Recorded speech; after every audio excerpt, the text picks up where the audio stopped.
Tingnan natin itong persimmon kung meron siyang buto. Hanap tayo ng medyo ano na siya, hinog na. Ito na lang, hatiin natin. Hindi pa talaga ako nakakita ng persimmon na may buto. Sana meron siyang buto para makita natin kung anong laman ng buto. Kasi merong nagsasabi na ang laman ng, may laman yung buto na ay wala! Oh. Napanood ko si Sandra na sabi niya ay merong laman yung buto. Either ay kutsara, yung itsura, o tinidor, or kutsilyo. Sayang wala. Kung wala itong isa, ay di ibig sabihin wala rin yung iba. Kaya partner na lang natin siya ng Nutella. Better luck next time.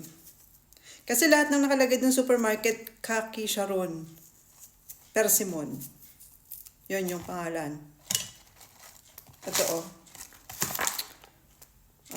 yan, nakalagay Kaki Ruho Brillante from Spain.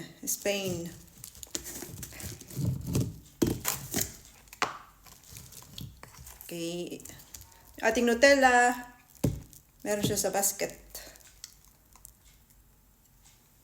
Cheers.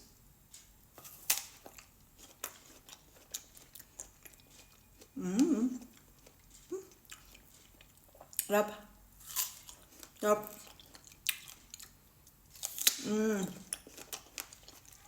Lutong.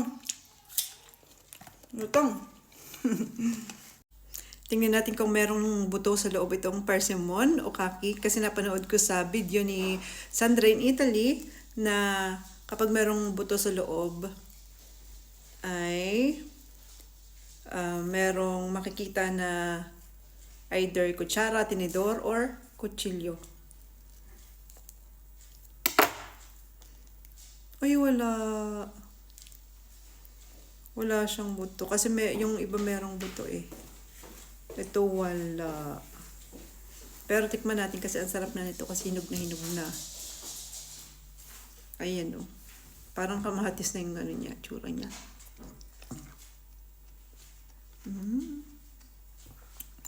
Sobrang tamis.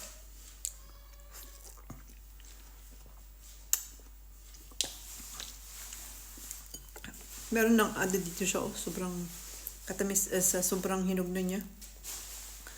Parang nabulok na siya. Yan.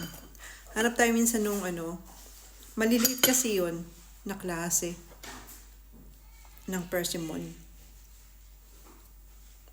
Pwede na siyang parang jam siya. Ipalaman sa tinapay.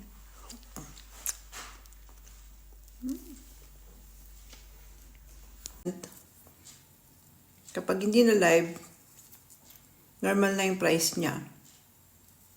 Pag hindi na live, normal na yung price niya. Check out nyo na. Kasi sayang naman yung 10% off. Para sa inyo to. Cheers! O kaya naman saging na ano pa ba? Chiquita.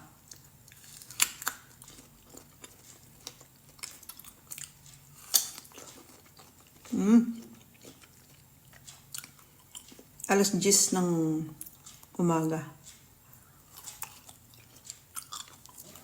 Laga nyo tapos partneran nyo ng Nutella tapos yung ipakain nyo sa anak nyo sa merienda. Ay, nako.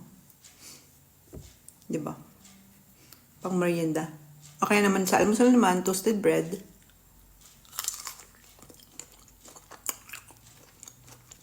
Sarap to sa mga tinapay. Persimmon, lagyan natin ng, or Kaki or Sharon, yung pangalan nito. Lagyan natin ng Nutella. Sa ibabaw. Baka nagtataka kayo kung bakit puro ako Nutella. Kasi nagbebenta po ako ng Nutella sa TikTok. Meron sa Yellow Basket. Check out na. Ganun sila magbenta. Check out na. Yan, cheers.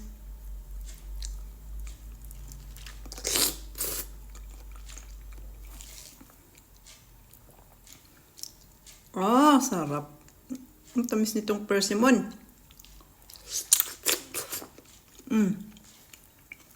Ang itsura niya, oh. Sarap. Ang juicy pati. Saka lambot. Parang nagmumukha na tuloy siyang kamatis, oh. Pero dilaw na kamatis. Kasing kamatis kulay pula, diba? Pero ang tamis-tamis ito, tapos ang sarap niya. Parang iba yung lasa niya, eh. Sarap. Meron naman diyang persimmon sa Pilipinas. Nung December, meron dyan, eh. Kumain kami.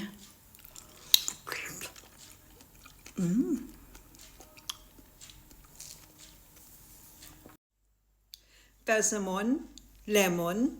Binalatan ko na yung persimmon. Try natin with lemon. Ano kaya lasa niya? Charot.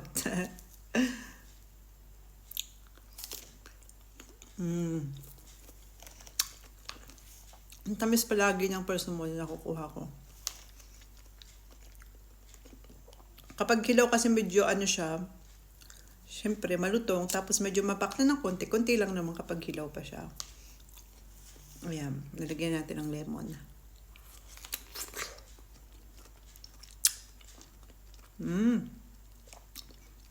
Hindi ko nilalasahan yung lemon kasi sobrang tamis nitong Sharon, kaki, persimmon.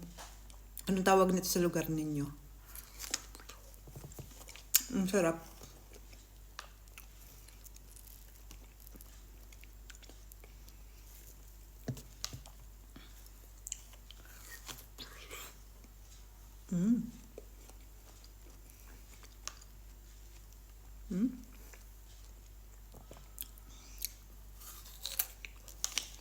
Hindi ko nakain yung nasa baba.